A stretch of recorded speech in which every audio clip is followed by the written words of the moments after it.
Okay, welcome. Welcome to the Miracle Mind. What an occurrence. Unbelievable. What an occurrence to be, say, this deeply immersed, literally taken into this, what we're sharing together. Unbelievable how deep that is. So, if you have no idea what I'm talking about, stay right here. So this is day, I don't know, maybe this is our 8th meeting, something like this in the series, and we're diving deeply into still one talk of Master Teacher, which is the scripture of Resurrected Man, introducing A Course in Miracles. Now we went through the first 1.5 hours, then we took another hour, I think almost, of the talk itself, and looking at what is actually being said, what is the occurrence, what is my place in it, like what am I listening to when I listen to the tape, because I hear people make all kinds of noises and all this.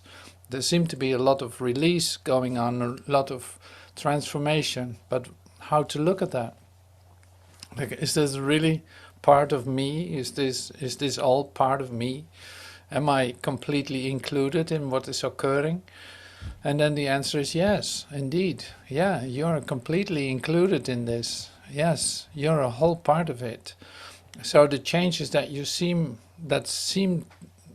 to hear that is going on are actually going on in you. And so it is an invitation to, if you feel a release coming up of an emotional release of, oh, I'm happy to let this go, please let that occur. And of course that's easier said than done, but by the introduction given here by Master Teacher, for instance, you're literally like brought to the place where the actual conflict is, or the occurrence can happen, where you actually see what you're doing. Now, like yesterday, we were looking at an idea of forgiveness. It's like, okay, so what is this forgiveness then? Like, well, stepping out of your ideas about the situation is really what forgiveness is. Like, you have to do this 70 times 7 times and more, because it's continuous. You think already that you know what the situation is for. You already know why you came to this moment, to this class, maybe. Maybe you already have a set idea about how this is. Well, none of that is true. So you won't, say, come to experience the miracle or the release of self-identity if you come in with your own ideas. Now, this specific part is really interesting. So in the first 8 meetings, almost like 7 meetings, we were looking at the idea of what is really A Course in Miracles. It isn't a book. It isn't the words that are being said. No, it is an actual occurrence in my life. A Course in Miracles is an occurrence that takes place. And it's inevitable that that is going to take place. It happens for a very specific reason, that I must be ready to hear it, otherwise it would not be in my consciousness. Now the occurrence itself, or say A Course in Miracles in itself, is inevitable. You are going to do it. Like, it's a required course, as it says in the beginning. But understand me well, in the sense, it's not about the book, but it's about the whole revelation, you could say, the whole process to revelation, that you actually come into a direct experience of you being a whole part of Source, you being fully connected to Source. Now, another thing that we brought in yesterday was the idea of right now. It's like, why don't you let this moment be perfect? It is perfect. And you think it needs something. You perceive a lack and you think, oh yeah, I know the answer to it. You think that you can solve the problem that you are perceiving, not realizing that where you're looking at, what you're investigating, what you're analyzing is already over. It's gone. It's nowhere to be found. And still you base your reality, so-called reality, on it, thinking that you're really doing something. Now this Of course, you cannot say have this shift occur in one instant fully, completely. So you go through stages, and we see this in the manual for teachers. You go through stages in which you actually discover, oh yeah, first I actually am developing my trust here. I've heard what I've heard. Like, you're telling me A Course in Miracles. You read from the book. You tell me about ideas that are being shared there. It's like miracle principles. I love to hear about it. Some way I recognize something in it. But then I go deeper into it. It's actually affecting my life. If I take this serious, if I'm actually accepting what it says, it has a consequence for me in every step that I take, and every thought that I have, and every thought that I value or not. Now, I have to be very watchful. I'm going to do the mind training. I'm going to actually train my mind to stop for a moment, to take a look at what's occurring, and for one way or another, try to figure out what's the best for me. Seeing that that doesn't work either, I come into a different phase in which I see that my commitment to this asks of me, like, it almost feels like a sacrifice, because I desire many things in this world. I desire this and this to happen. I want that, and I want it to look like that. And all of this, now, if I have to give that up, that feels like a tremendous sacrifice. Well, that phase doesn't take that long, and you discover, well, if I hold on to anything, I'm entering deeply into pain immediately. Next step that happens is then I have to let go of my ideas, what is helpful to me and what is not helpful to me. I have no idea. I come to a point of, I'm completely, say, unsettled now. I don't even know what to think and choose. After my moment of quiet, in which I say, lived a life in a certain kind of peace, with this quite a bit of peace, but then suddenly it's disrupted again, and all my sorting out that I've been doing so far didn't seem to have any kind of relevance. It was actually not helpful at all. I need to really step back and give up my sorting out and ask and follow and say receive what the next step is for me, or how to look at any situation. Seeing that by me stepping out of the equation, forgiving and letting this moment be perfect, I'm actually aligning with the will of God. So in fact, I say, like, the only way I'm going to use my will is to say, I commend my spirit into your hands. That's in fact where you come down to. It's like I'm handing it over continuously. Now I die in my humanhood. I forget about my ideas. I step back out of it so that truth may step forward in any situation that I find myself. Now this is a process, and this is where you come to in the end. You cannot go from one phase to the other without completely ending the previous one. So it's like there's a succession in it. You cannot skip a step, no matter how hard you try to skip a step and just come up to the end, or say an establishment of the peace of mind by continuously letting truth guide you and stepping back out of any situation in which you even try to determine what would be the best for everyone involved. You acknowledge that you have no idea how this works, but there is a power and there is an intelligence that knows, and I'm going to listen. Now this is in fact, say, a pretty compact summary of the stages that you go through in the development of trust. So the end of that, the finale of this process is that you are in peace. You have no idea how to look at anything, but you trust completely what is given you as an idea about what's going on, or what what it is, what the best is for everyone involved, or how to love your brother no matter what, or how to be in this world but not of it, and on and on and on. So, yeah. So the next thing that I love to do then with you is to go into the manual for teachers and read the last two stages that I was just talking about. It's like there's a period of, after all the stuff that you went through, there's a period of rest. Like you use the principles, you read and you meditate and you do whatever you do, and that seems to be a pretty quiet period where you go through until the moment that there's say a disruption of that, and you come to the whole idea of not knowing what's the best for you, entering into, say, the last phase after that, a phase of accomplishment. Okay.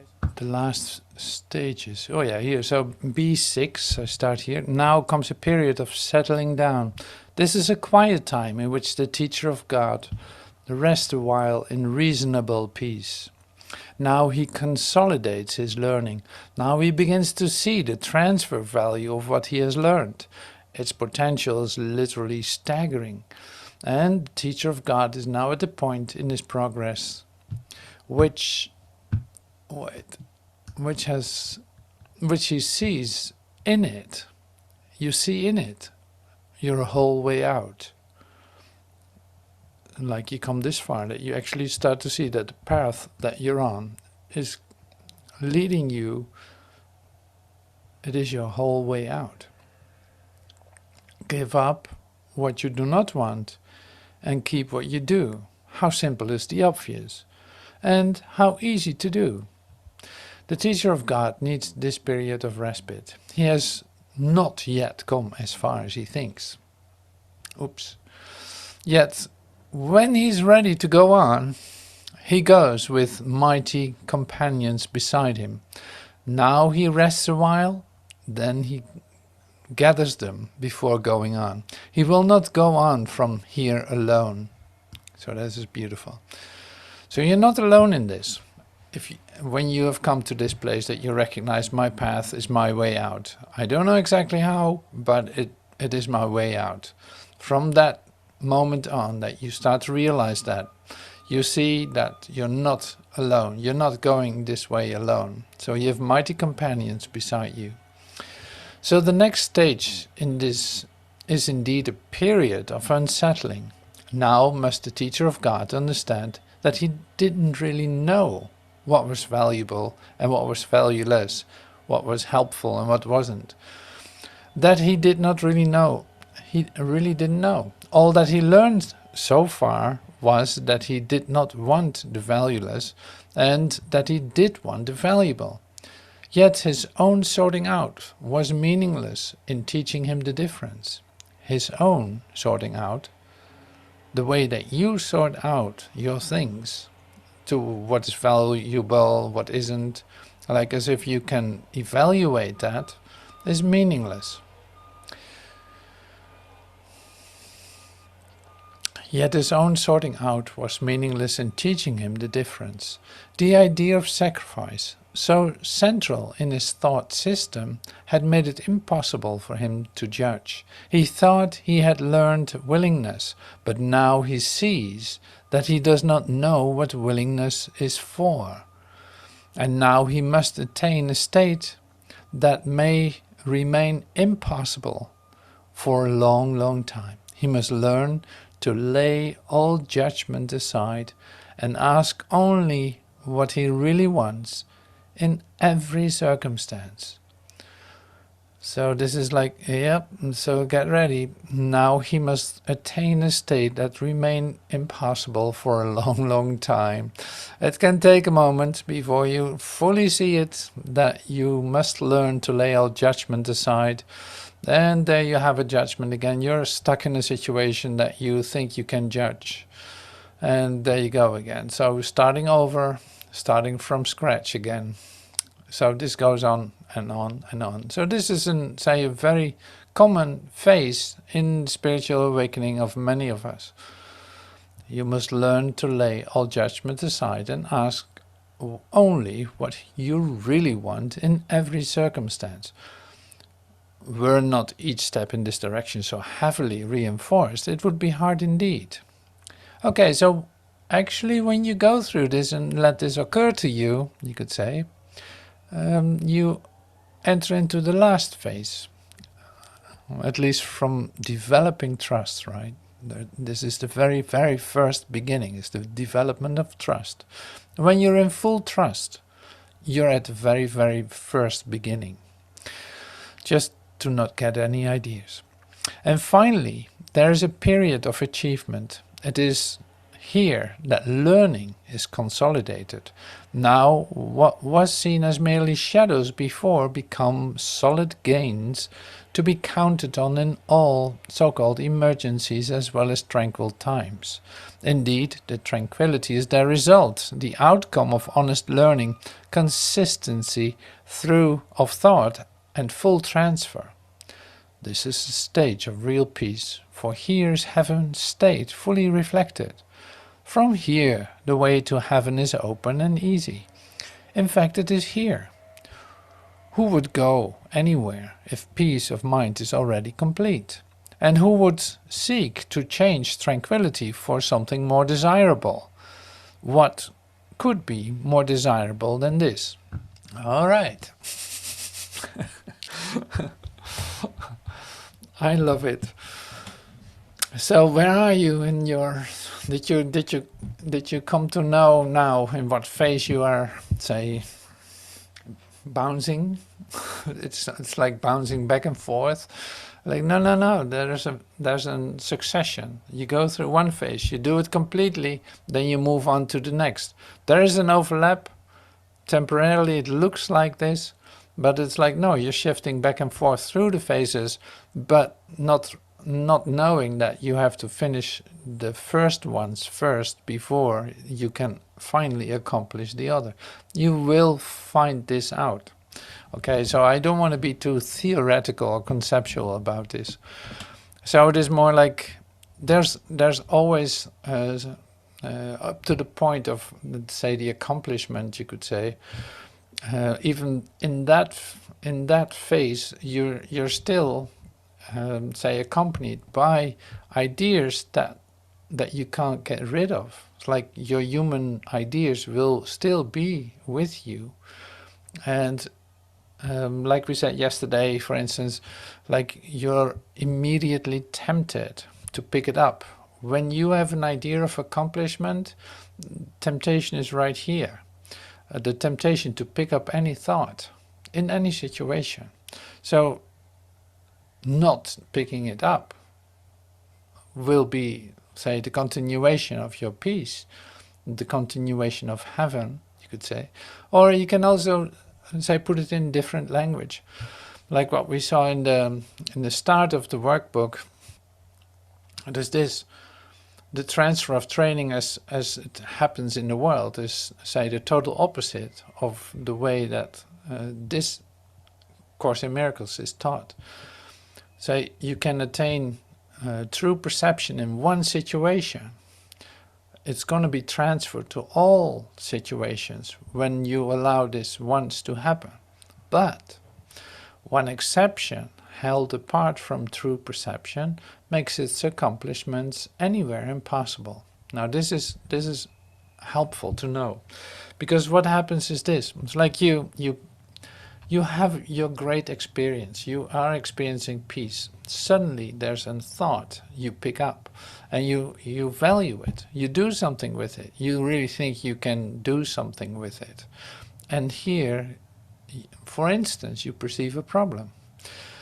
Here, instantaneously, your mind is engaged in trying to solve it and trying to make it real. You're literally already in the story again. So you made an exception. Now this is inevitable that's going to happen, until it doesn't, of course, but it's inevitable that that's going to happen, and that's all right. So that's why we say you have to forgive 70 times 7, or you have to step out of the situation, continuously, in fact, doing so. Not having any idea about how anything should look would be the way to your freedom. So the situation can just be the way it is. So this is the same as what I related to. I'm just repeating a little bit of what yesterday was being shared. It's like the thing is, if I recognize the love I share with my brother, that can immediately be disturbed if I have an idea about my brother. Then I cannot experience that anymore. I seem to have lost it. Now that can be restored, of course, by me forgiving it, getting myself out of the ideas that I was holding on to, seeing that I'm sharing the love for my brother.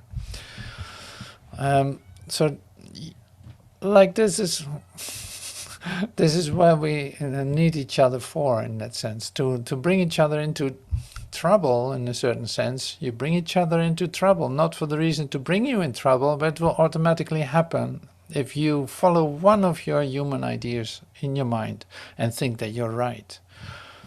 So that's where we help each other. That's where relationships are for on earth, really, to help each other to recognize, oh my God, I have no idea how to respond to anything. Why would I judge my brother if I don't know who I am and who my brother is? If I recognize my brother as the love that we share, then I don't need to have a judgment, because I cannot judge. What would I judge if I'm one with my brother? So that makes sense. So enough enough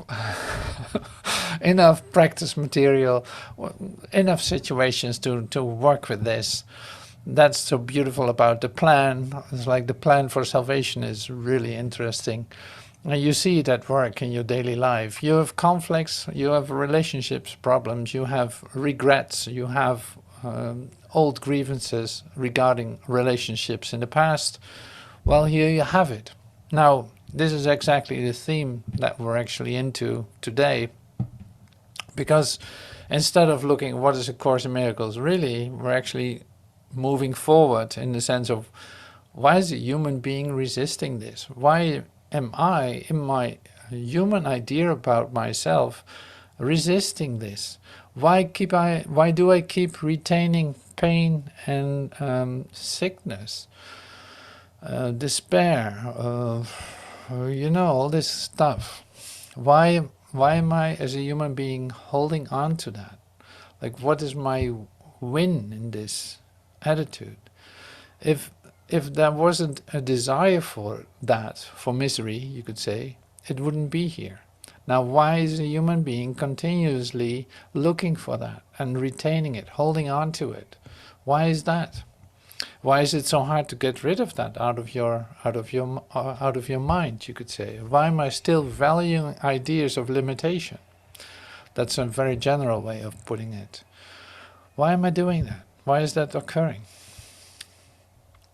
In fact, we're going to have answers to that today, which is pretty wild to have it say so confrontational, straight on your, directly put in perspective for you. So the healing power of this is tremendous. If you hear what is being shared, there's really something else going on then for you. Like, it's almost like the secret of the matrix. So if you know how the matrix works, if you see how your part is in this human matrix of say limited ideas,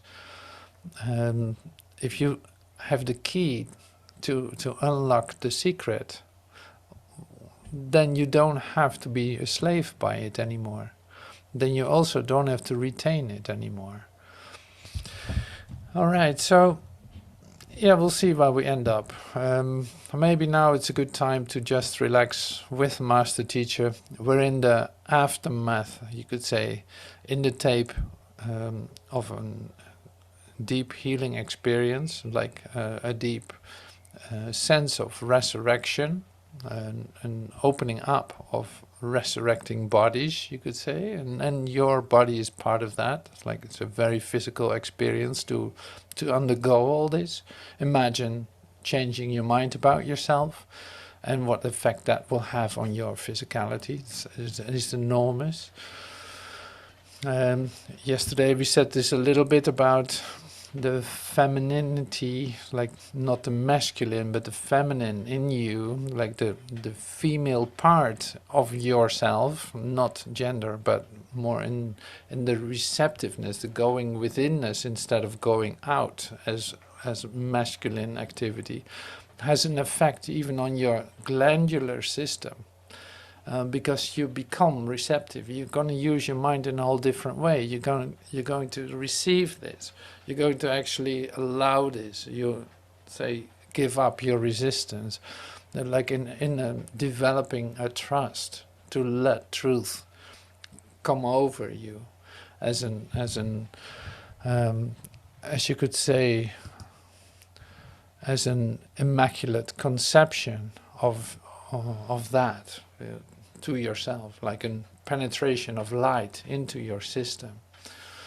So that's a very feminine action of this. So I said this yesterday too, I remember that.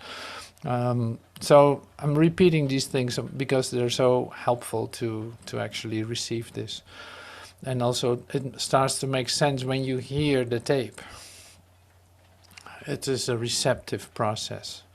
So that's why it's so different. And you're a whole part of it. So what you hear is the healing that is taking place in you, and you can release at the same time whatever you held on to before. You can release your resistance to receiving what is actually giving. You might recognize the light that is provided by joining in. And by recognizing that there's only one thing going on, and that is you waking up out of a sense of death or a tomb, being raised from the tomb.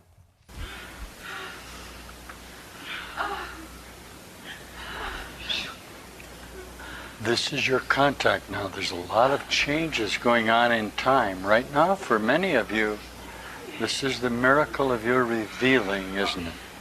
This is what you will present to the world. So you become real now. If you decide to stay. Very whole.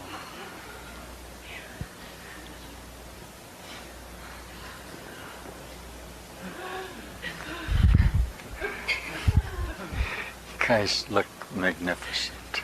Just beautiful. You look beautiful. Just beautiful. Look at that. See this? That's very whole and it's very bright. You guys are lovely. There's light all around you here. You see that? See how lovely that is? Once you experience the great rays, as Jesus would say, you'll never be the same. This is what the whole teaching is about, isn't it? The experience of the transformation. Without that, there was nothing. With this, there is everything. Yes. Good for you. Wow. At last, huh? The fabric of time is torn, you see. It's revealed. The stone is rolled back. You're risen.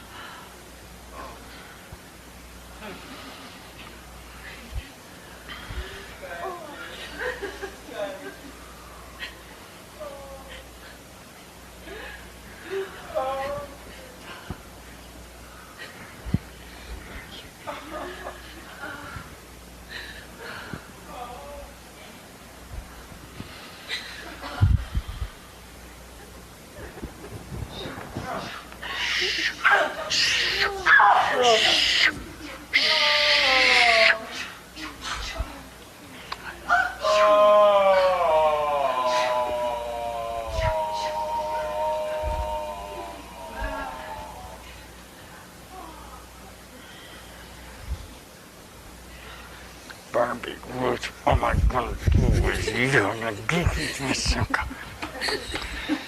So you guys, see who? There you are. With personal attention.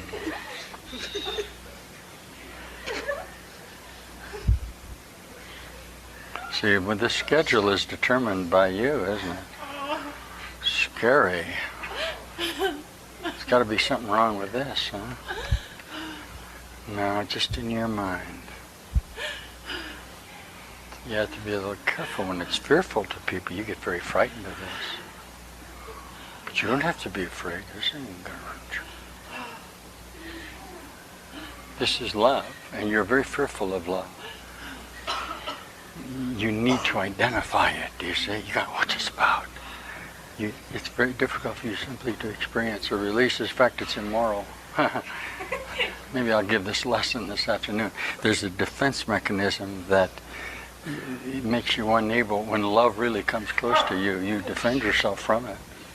And you place yourself in limited associations of defense.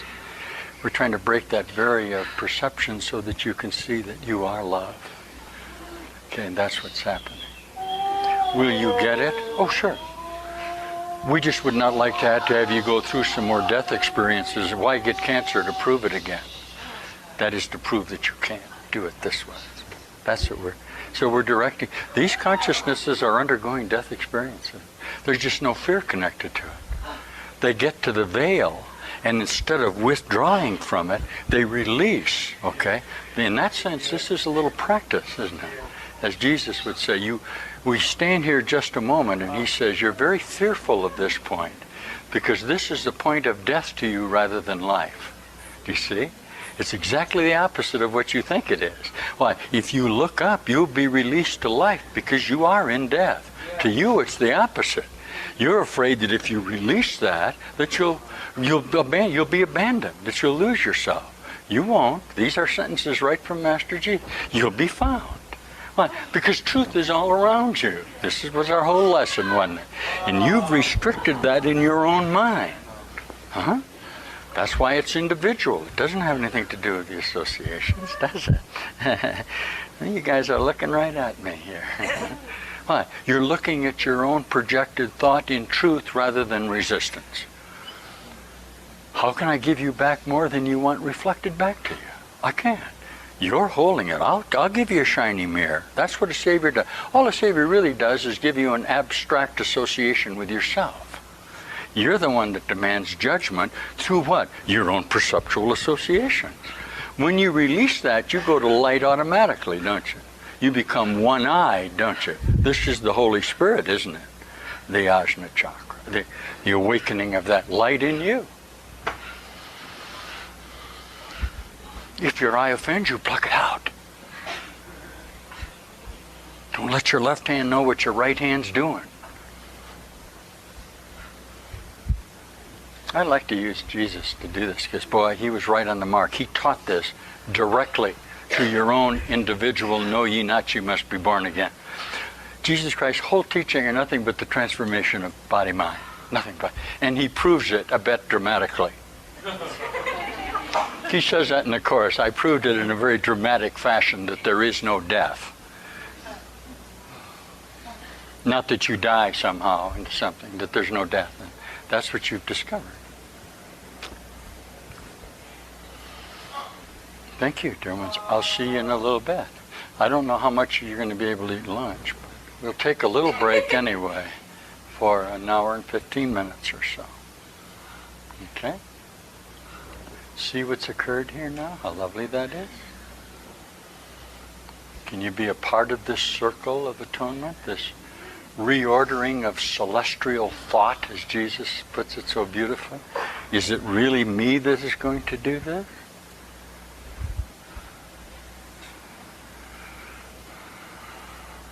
Or is it somebody else? Do I have to wait for the Savior to come? How can he come if I judge him? He must be a projection of my own mind.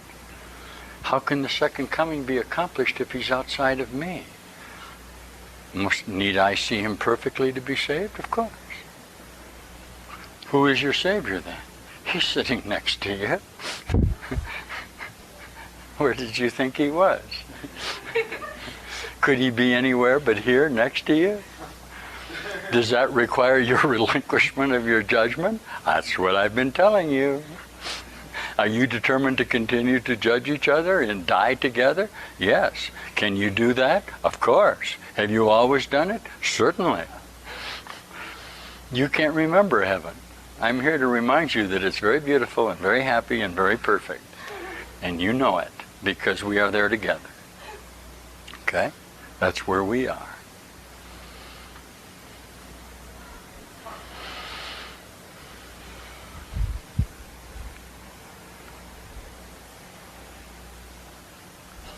I'll see you soon, guys. About an hour and 15 minutes.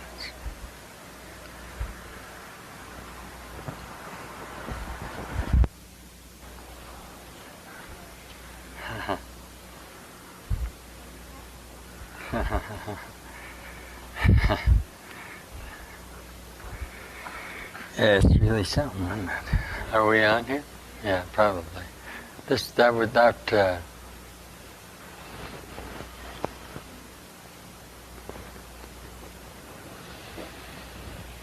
declaration this morning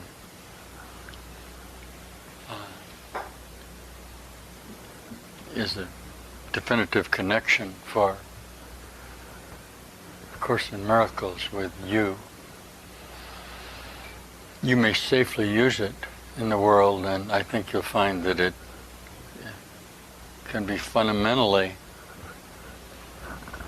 accepted into this new association in your dream.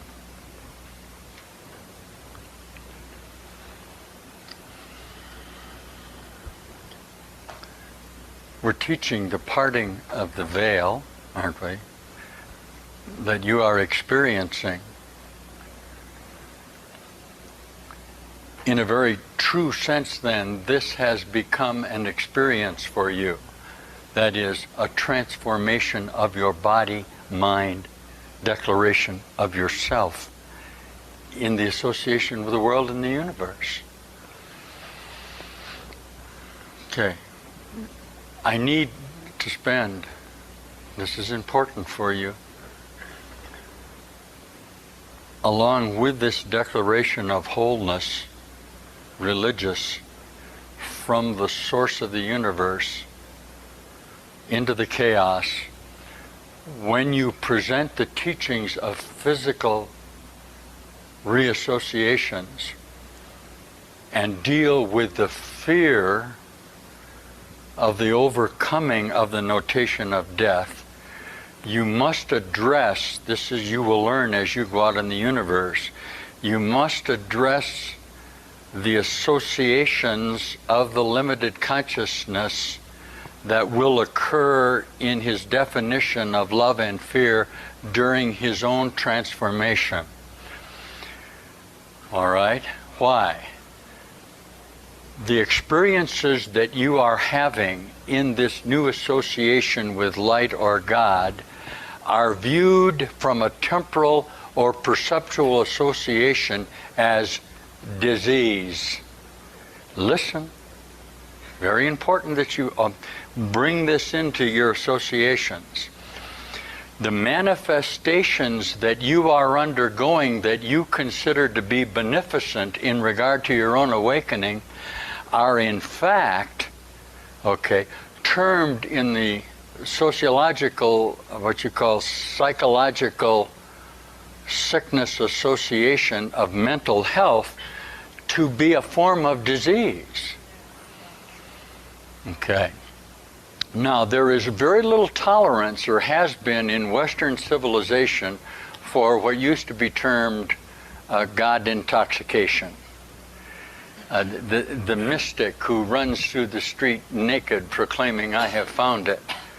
The musts or holy men of India who lie in their own excrement in the Calcutta train station and are revered for the people and allowed to be addressed as holy men. Why? They are having experiences, schizophrenic, if you will, manic depression, if you demand, aren't they? Within the associations of their own minds. Or forms of serious paranoia, which are the three associate diseases, ideas that will come during your own transformation. All of them occurred in this room this morning. Okay? And that's perfectly all right. Now, what we're going to say to you is this, and we want this understood. Consciousnesses in adolescence, for example, or most particularly adolescents that suffer from adolescent schizophrenia, that is, it occurs to them the futility of their existence. They reach a puberty, and very obviously they're being told by the adult, contrary to what they can see with their own eyes, that everything is going to be okay here, and that they can adjust to that association, where somewhere within their whole constitutional makeup they are aware of a whole situation, and that may very well manifest itself as a form of schizophrenia. I guess they're treating him and putting him in for 30 or 60 days now. In the old days, we went through this. This was considered to be some sort of romantic episodes that we underwent. Okay, so moving in a certain direction here. So first we underwent, say in the first part of the talk, we underwent, say, the process of resurrection, release of self-identity, you could say, or coming to an experience of the recognition that you are the love that you are. And then after the break, that was there, but you could hardly see that or hear that. But then it continues with the talk in the direction of, in the transformation you go through different phases. We see this with the master, the teacher's manual. You see it with the teacher's manual with the development of trust, you know. So it's like, okay, so you grow up, you grow up, and people tell you everything is going to be all right, and your whole system tells you, no, something is not right here, and I'm like, I don't know what to do with it. So you adjust, you actually live a life that is not yours. That's how it feels, and it's something is absolutely not working. You're looking for happiness, and say follow the suggestions that are given you in your raising up.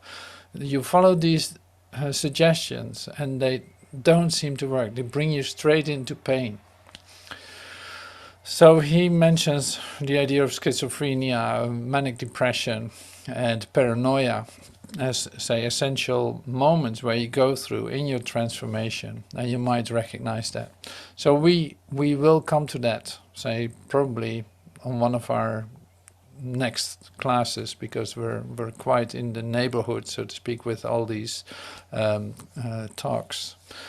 So I want to leave that for now, but I do want to, say, address or bring back into this moment the idea of what is actually occurring with this human mind. Like, what is happening with you as a human being? Why are you holding on to your pain? Why is it, why not releasing it? It's like, that would be a much more easier way for you to do that. Now, it is not just only this that we're looking at, so there will be more. And I'm sharing this with you using the text from this book, like introducing A Course in Miracles, scripture of Resurrected Man. Yeah. So why retain sickness and pain? I made a little rhyme of it just for the fun of it. Is it funny? No, it's not funny, but it's actually funny. Why retain sickness and pain? Like the rapper, as the rapper I have proved to be, I can do things like that. Determination to see, right? Why retain to sickness and pain? So here are the miracle principles. We continue. This is number 11.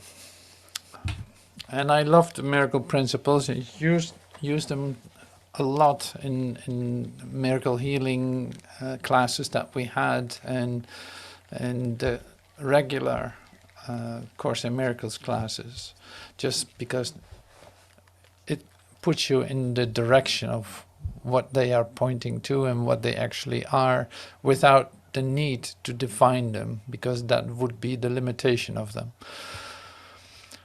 Prayer. This is number 11. Prayer is the medium of miracles. Prayer is the medium of miracles. Isn't that something? The medium. It would have to be. If God is apparently outside of you, you ask for help. I can deal with this situation. Help me. Do you get the help? Yes. To the direct extent, you do not need the situation to verify your own sickness and pain and death. You will get it. Yes, to the direct extent, you do not need the situation to verify your own sickness and death, like to hold on to your sickness and death. Then it cannot happen. The help cannot come to you because you want to keep your sickness and death. Most of you have been very fearful of the healing. You see this in the Course in Miracles too. It's like being afraid of healing. Like, why does healing not work? Because you're afraid of it, that it's going to happen. The fear for healing is one of the sections from A Course in Miracles. You do not want the healing to occur, and had the healing occurred, you would have been more fearful in your reassociations. Can you hear this? This is a course. This is in the Course. Like literally it is mentioned in the Course in this specific section I was talking about, the fear for healing.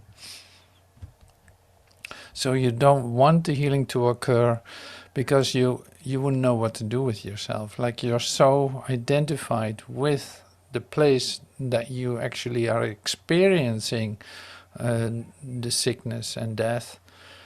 You're so identified with it, you have made it so your own reality, that if that would be taken from you, so to speak, you wouldn't know what to do with yourself. You would even be more fearful. You really don't want to be healed totally, and that's what the problem obviously is. So prayer is the medium of miracles. It is a means of communication of the created with the Creator. This is the declaration that there is a God, and God says, "You are my son." Through prayer, love is received, and through miracles, love is expressed. Isn't that nice? This is exactly the same thing as saying, I can't, God will, if I let him. It is exactly what that is. God, you can do it, I can't.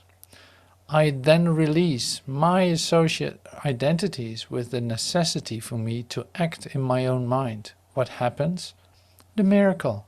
I get out of the driver's seat. That's how we used to teach this. Let go and let God. That's the whole teaching, isn't it?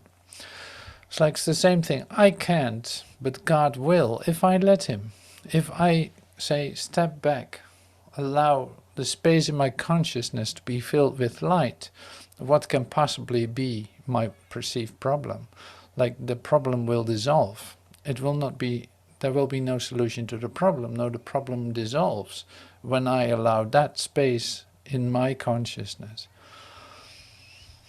By forgiving 70 times 7, you could say, or by making the decision, I cannot do it. I'm totally powerless over this. I have no idea what would be the best for everyone. So here I step back, and I don't have to have a disruption of my peace of mind. Miracles are thoughts. Thoughts can represent the lower or bodily level of experience, or the higher or spiritual level of experience. One makes the physical, and the other creates the spiritual. You listen to me. In that sense, you are working the miracle of spiritual identification. Since miracle is what? Thought. A miracle really is the utilization of God creating, because that's what your whole mind is. I'll repeat this once more. Miracles are thoughts. Thoughts can represent a lower or bodily level, like we've been seeing. This is like the dense thoughts of human existence. You could say it's dense, it's heavy. It represents only limitation. That's another way of saying that. But you can also have thoughts of the higher and spiritual level of experience. They can represent a higher spiritual level of experience. One makes the physical and the other creates the spiritual. In that sense,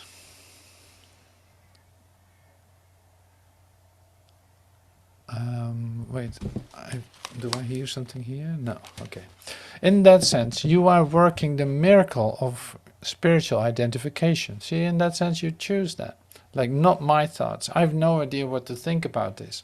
No, there can be a thought coming to me that actually is coming from my miraculous mind, you could say. It's coming from spirit, given to me. And I know when it's given to me, I know it communicates. It is like a relaxation. It is a confirmation of connectedness. And not anything else. A miracle really is the utilization of God creating, because that's what your whole mind is. Okay. You can take that power and express it as a miracle in the reassociations with the physical, rather than a declaration that the physical is totally spiritual, and you can come to that wholeness. One literally makes the physical. The power that you use in your perceptual mind to hold on to your self-identity is an extraordinary thing, guys. The lengths that you will go to retain sickness and pain and death. Do you see it? This is in the Course. It talks about it. It's like the lengths that you will go to retain sickness, pain and death is tremendous. The pain that you, say, allow yourself to go into, thinking that that's necessary for you because it is part of your existence, and thinking that you need to go through that as a sacrifice that you have to make in order to what? To die? Okay, I'll repeat this once more. You can take that power and express it as a miracle in the reassociations with the physical, rather than a declaration that the physical is totally spiritual. And you can come to that wholeness. Like, this would be like the definition, you could say, of resurrection. You allow your body to be whole. You allow your mind to be whole. So your body is included in the wholeness of your mind. So it has a physical effect, of course. Like you include your physical in the totality, in the wholeness of your mind. And seeing that it just reflects just your wholeness, not anything else. This is really like what spiritual healing is in a certain sense. Recognizing the wholeness of you. Does that have an effect on the physical? Yeah, it represents the totality, like the wholeness of you. So that is also reflected then in your physicality. Now you can discuss that with me, but that doesn't make a lot of sense. It's more like in your recognition of totality, the body is not excluded. I could say it like this to make it easier. Okay, so moving on. The power that you use in your perceptual mind to hold on to your self-identity is an extraordinary thing. The lengths that you will go to retain sickness, pain and death. Do you see it? This is the Course in Miracles. It just talks about it. You are going to use every single power at your disposal, and all power is at your disposal to retain this retention of time. This has nothing to do with you, with how you got into it, or where you think you are. This is a statement of how your mind works here, isn't it? So here, the lengths that you will go to retain sickness, pain and death. This is in the Course. It talks about it. You are going to use every single power at your disposal, and all power is at your disposal to retain this retention of time. This has nothing to do with how you got into it or where you think you are. It is just a matter of holding on to it. Now, I'm going to say something about that. the retention, you could say the retention, is, say, the fundamental misconception of the human mind is, in fact, especially when you come into a transformational program, is thinking that the changes that are occurring, see, you're so identified, you could say, you're so identified with the limited perception that you have about yourself that you literally cannot see beyond it. So you think that if this world that you made, this idea that you hold about yourself, if that would disappear, that would mean the end of you. Without recognizing that it's just the ideas that you hold about yourself and the value system that you have treasured for some time. Like, you forget that there's more than you, than this limited definition of you. See, and that's why when you step back, let this package go, you could say, like this whole frame of reference go for a moment, whambo, there's more space, and say there's connectedness, there's an infinity, there's an, say, omnipresence, you being everywhere all the time, knowing everything, becoming a whole part of what everything is, because you always were. So it's like you didn't lose yourself. You can't lose yourself. You still will be you in your consciousness, but you're not defined anymore by this limited perspective of yourself where you keep holding on to. So to give this up is so tremendous, like full and difficult for a human mind to do this, because it literally thinks it's just that and not anything else. So why would it give that up if that is all it is?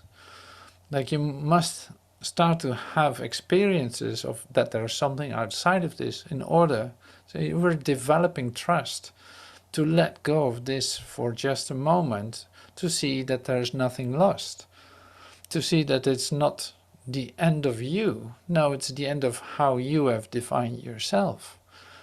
That's why we say, I am who I am. I'm not what I've defined myself to be, but the I am is in me. I'm not the ego mind that I'm, say, using to, in fact, establish a separate little bubble. No, I am. It's universal. It's like all-inclusive, but it is singular, it's subjective. I, of my own self. Like, I cannot do anything, but I'm part of the whole, and God is greater than me, like I'm part of the whole.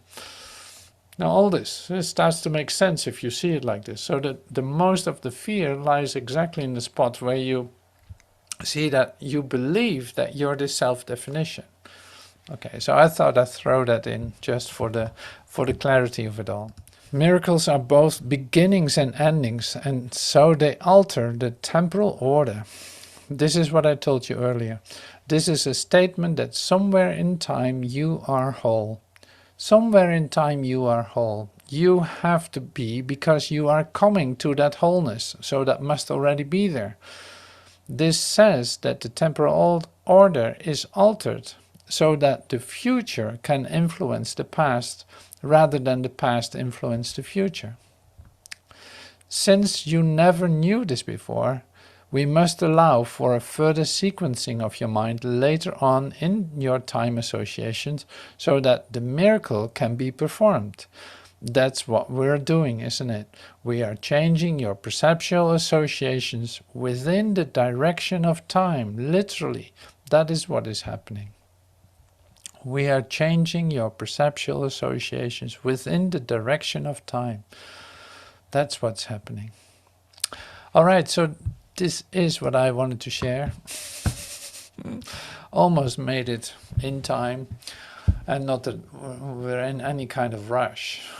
So like, that's what I started with yesterday. Like, we're not trying to accomplish anything here. No, this is all about realization. Like, the fun of realizing the truth of what is actually going on.